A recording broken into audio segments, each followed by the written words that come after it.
Good evening. My name is Pastor Dave Rivera. It's my pleasure to invite you to this evening's House of Peace class. Once again, I thank you for staying connected to these classes and these ministry. It's an opportunity for us to come into your homes and bring you the Word of God. Today, we're going to be speaking on certain biblical principles, and I hope that it is a blessing to you and to your family.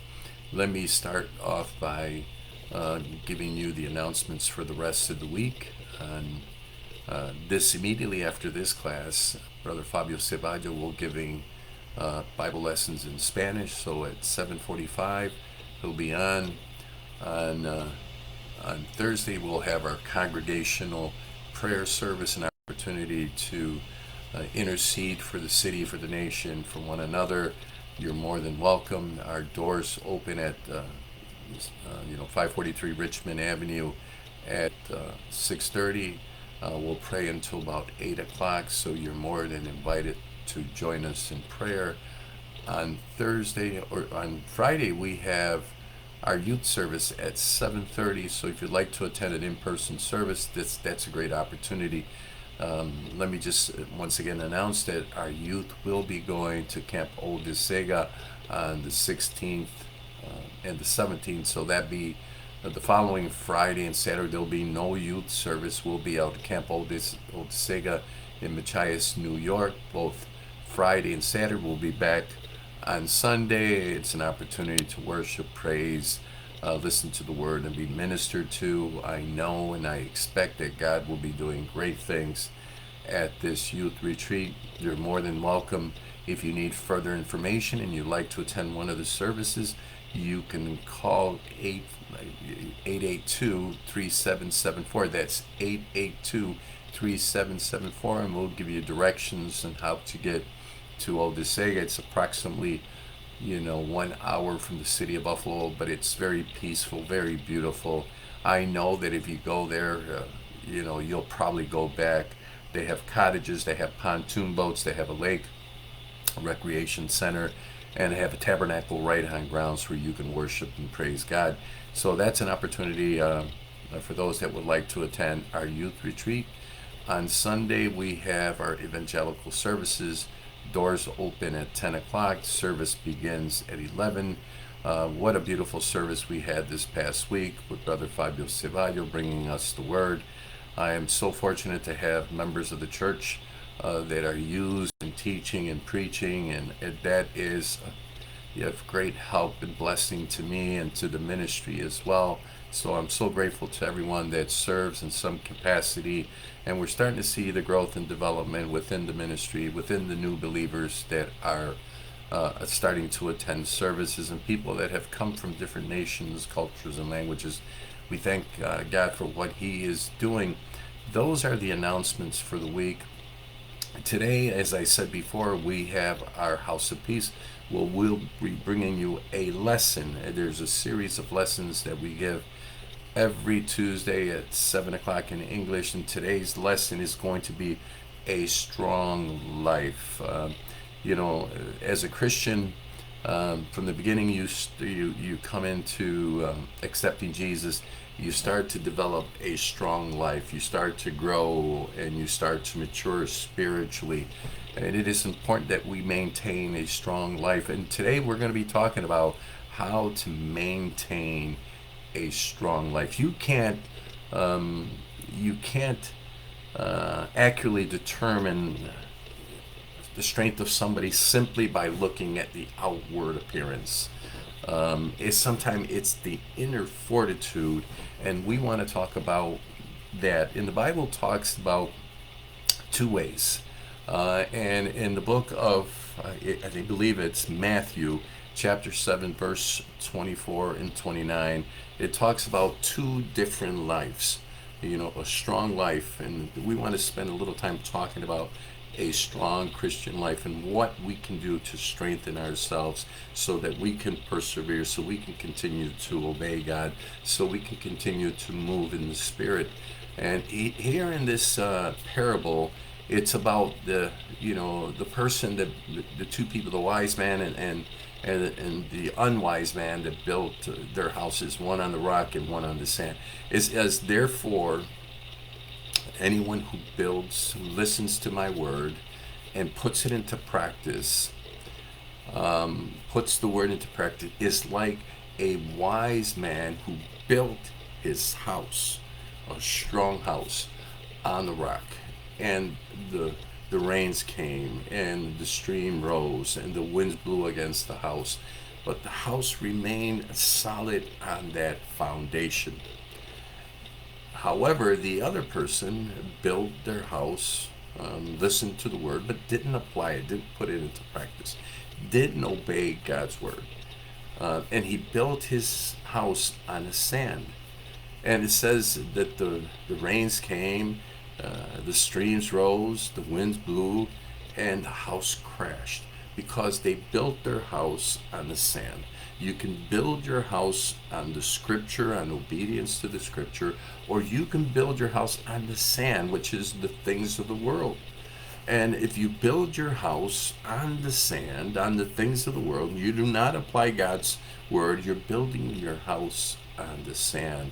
And the storms will come, your problems will come, the enemy will attack you in an area of your life that you're not strong in, and you will fall. Remember, the enemy is astute. He knows your weaknesses.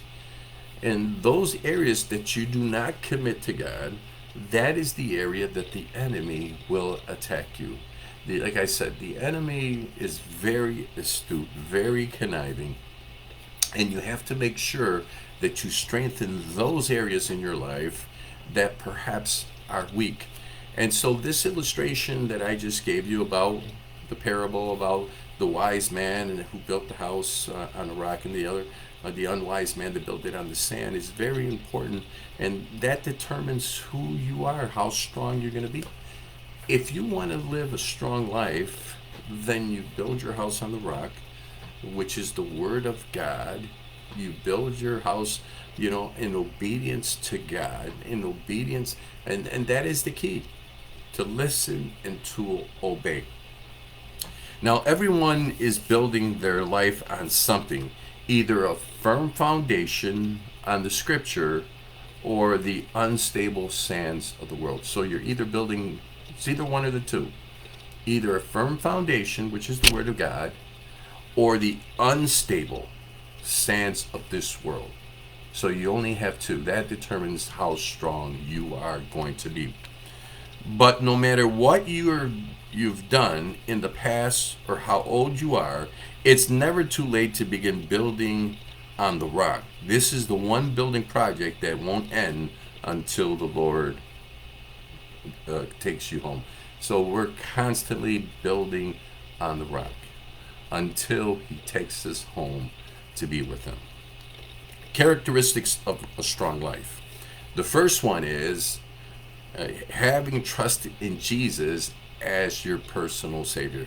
That is the starting point. You can't start without that. Jesus, I am the way, the truth, and life. The starting point is trusting in Jesus Christ as your personal Savior. That is your start. You cannot ignore that. And you cannot grow strong in faith without that. Is knowing Jesus Christ as your personal Savior. The second one is guided by the Holy Spirit. At the moment of salvation, Christ sent his Holy Spirit to live within us. His job is to empower you to help us obey, direct our paths, and wisely guide our decisions. It's the Holy Spirit that empowers you so that you can obey, so that he can guide you in making good decisions. You need the Holy Spirit. You need the power of the Holy Spirit. That's why, Jesus told the disciples, go to Jerusalem and wait there until you are empowered with the Holy Spirit. On Pentecost Day, the Holy Spirit came down and baptized them, and then dispersed throughout the world to evangelize. It is important that you have the power of the Holy Spirit for you to grow. You have to seek the presence of God, the power of the Holy Spirit. It is the Holy Spirit that is going to help you obey. It's the Holy Spirit that's going to help you overcome many of the obstacles. When Jesus went into the desert, it says he went after just after he got baptized, and the power of the Holy Spirit was upon him, and he went into the desert where he was tempted. But remember, it was the power of the Holy Spirit that allowed him to withstand all of the obstacles, all of the temptation. It's important. One, the Word of God, to build on the Word. The second is the Holy Spirit. We should seek more, hunger and thirst more for the Holy Spirit, that the Holy Spirit flows through you. I think the greatest experience that any person can have is being baptized in the Holy Spirit and fire. Once you're baptized, you are marked. There's no experience like you're going to hunger and thirst for even more of it. There's another one, has spending time in prayer. That is how we connect with our Father. That is how we develop intimacy with Him, how our faith grows. We spend time in His presence. You can't have a relationship with anybody if you don't communicate with them. You can't have a relationship with God. You can't grow in strength unless you speak to God in prayer. And to know that His ears are attentive to you, that His eyes are upon you, that He is so near to you. How beautiful it is when you're there and you're just praying, and it's just an exchange between you and the Father. You know, the Bible says when you pray, go into your secret place, and your Father who's in secret rewards you in public. And so spend time in His presence. It is so important. I invite people every opportunity we have to join us in prayer. And I think once you develop that relationship with God, hours will go by and it will be strengthened. And in prayer, you receive wisdom. In prayer, you receive encouragement. In prayers, you receive answers to what it is you need. So spend time in prayer. That will strengthen. These are things that help you be a stronger Christian, to have a stronger life. Build life upon the teaching and application of God's Word. The Bible is the most treasured possession because it is the voice of the Lord speaking directly to us. Obeying its truth should be the norm in our lives, not the exception. When we consistently feed on His Word, He'll give us the Scripture to strengthen us in the trials and suffering. You know, that is interesting. He said, it says here, when we consistently feed on His Word, He'll give us the Scripture to strengthen us in our trials and suffering. It's true. When you read the Scripture and you internalize it, and all of a sudden you're going through something in your life, a trial, a problem, or somebody else is going through something, that Scripture comes to mind at that time. And that Scripture will guide you, direct you, it will illuminate you, it would guide your path. That is why it's so important that you spend time on the Scripture. And I apologize for the phone going off. So spend time in the Scripture, the application of God's Word. Apply it to everything you do in life. Apply the Scripture. You know, there's an application for everything. If you have a need, apply His Word to your need. You know, God will supply all your needs according to your riches and glory. All things work for the good of those who love Him. When you're going through something, all things work for the good of those that love Him. See the Lord Jesus as the strength of your life. To see Jesus, He is my strength. The Apostle Paul was in jail and he wrote these words, I can do all things through Him who strengthens me. So remember those words. I can do all things in Him who strengthens me. My strength comes from Jesus, not because I'm charismatic, not because I'm a good person, not because it's because of Jesus. It says, I can do all things through him who strengthens me. His direction, his direction for life. A strong life has a sense of purpose. Every activity, every situation is seen as an opportunity to be useful to the Lord. Even aging illness shouldn't hinder us because there are simply new and different ways of serving His direction for your life. There's a sense of purpose. God has a purpose for your life. Everyone that is listening to me within my voice knows that God has a purpose for your life. He has designed to use you in a certain area. I don't know what area of your life or what area God is going to use you. It's based on how you're gifted. So it's based on the gifts that God has put inside. That's why He says, fan the flames of gift that I have given you.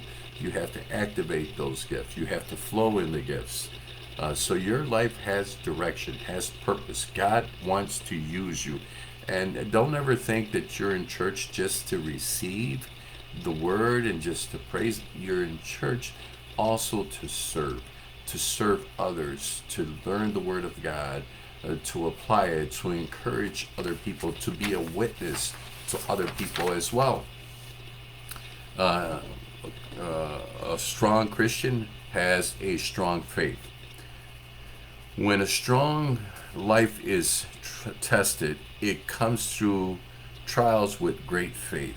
Wise men and women recognize that there is a lesson in every difficult situation, and they want each experience to increase your faith.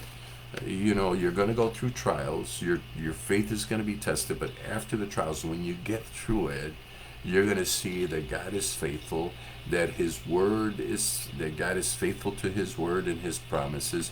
Your faith is going to grow because God is never going to let you down. He's always near to you.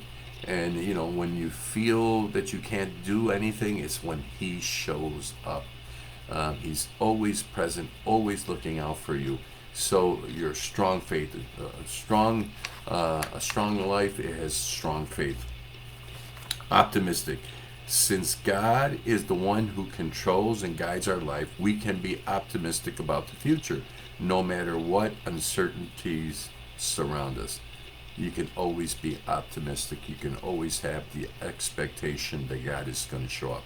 A strong life has courage. We all need courage to handle the difficulties and challenges of our life. But courage only grows when we follow Joshua's example of trusting in the Lord.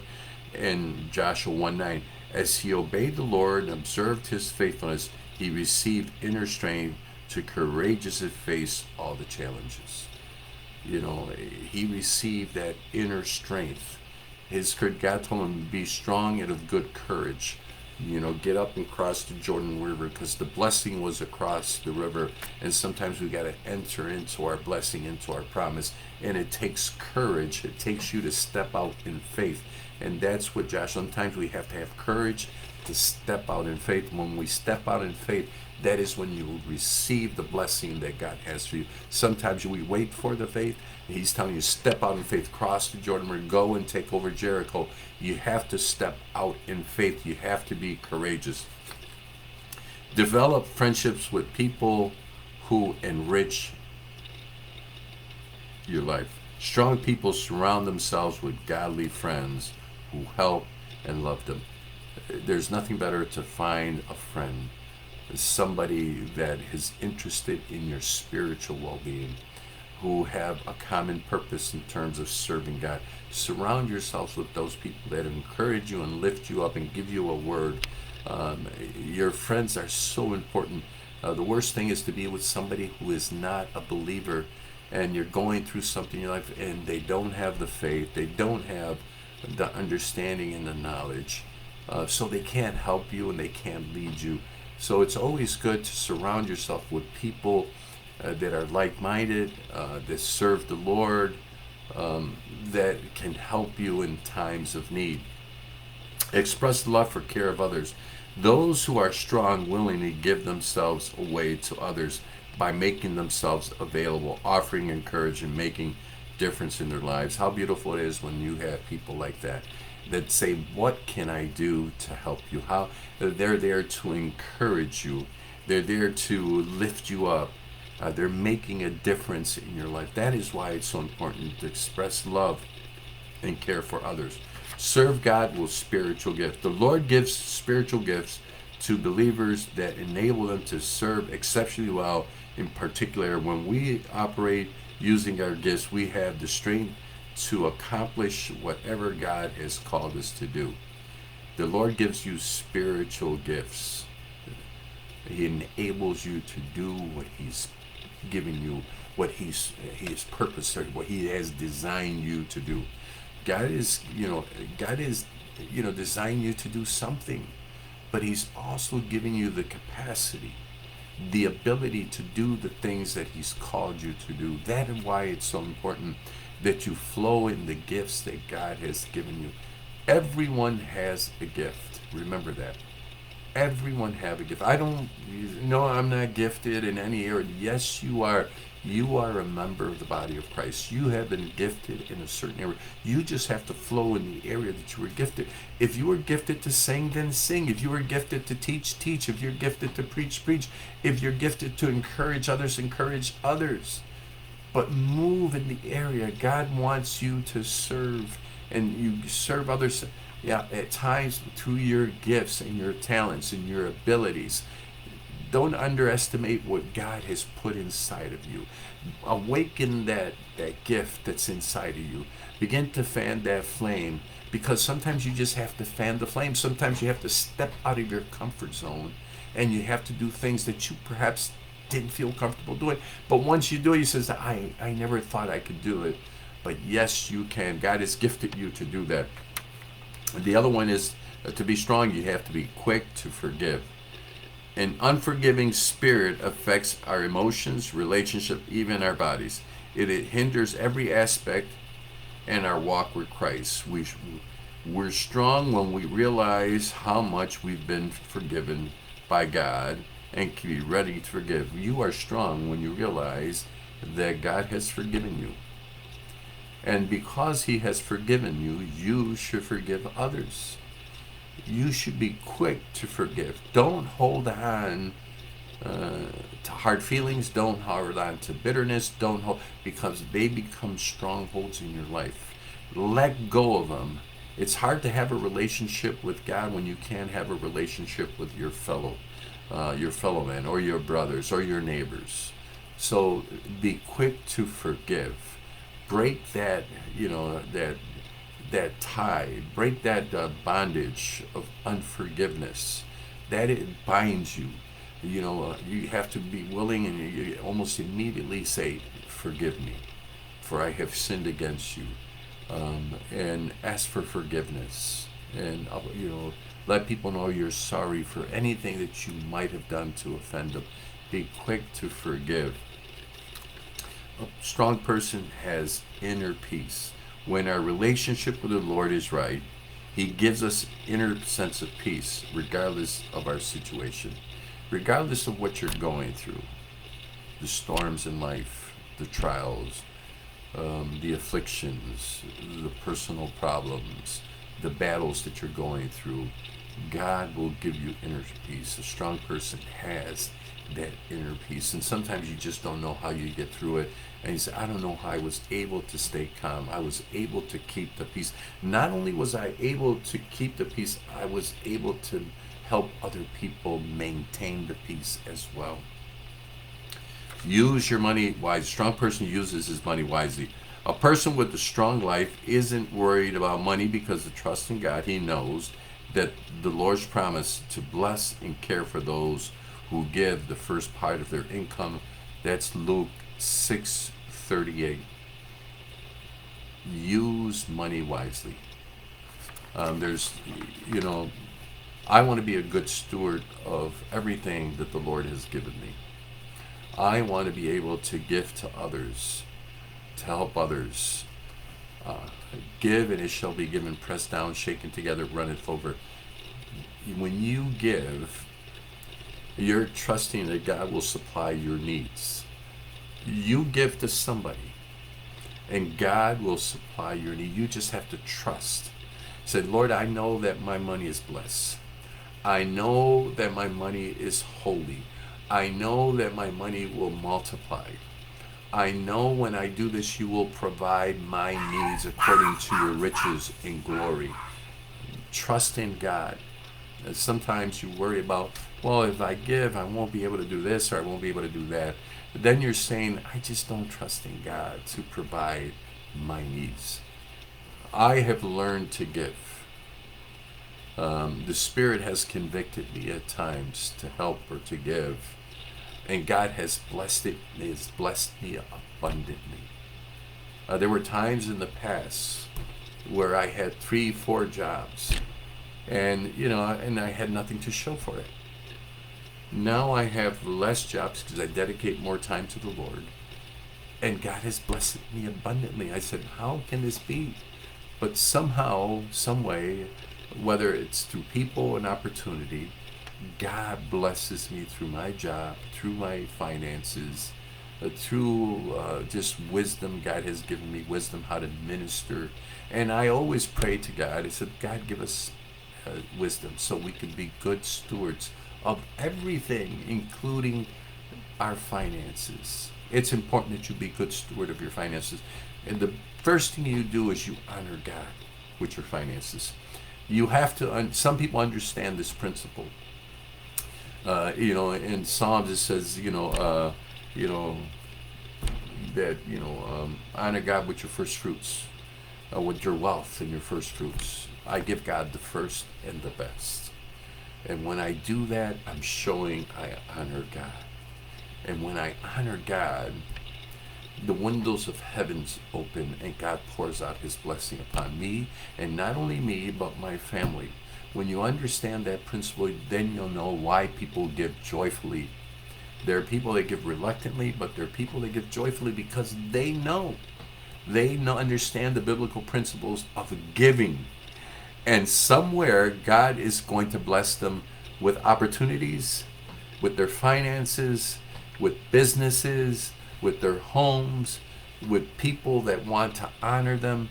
God will bless them. There are so many things that we can do to strengthen our life. Bible teaching, work to build strong family, has a servant spirit, to have a servant spirit, someone whose inner strength delights in serving others. How beautiful it is. It is a gift as a pastor when somebody comes to me and says that they want to serve. They delight in serving others. They'll give you that bear hug. How can I help you? Whether it's at church, whether it's at home, if you have a problem, they delight in serving. I'm drawn to people like that. I'm just drawn to, because they have servants' hearts. They just want to serve they're selfless. They don't want recognition. They don't want anything. They just delight in serving. May God bless them abundantly. A strong Christian is confident in God, not in himself. Is truthful, impacts the lives of others. I want to impact the lives of others. I want to be a blessing to them. I want to be a good pastor. I want to be a good father or a good grandfather. I just want to impact the lives of others in a positive way. I want to be an instrument of God. And I know that if I do all these things, I will be a stronger Christian, being able to withstand all of the problems. I'll have a firm foundation. The storms will come and I'll remain. That is today's lesson. I hope it's a blessing to you. Share this opportunities with others. Until next week, may God bless you. Take care.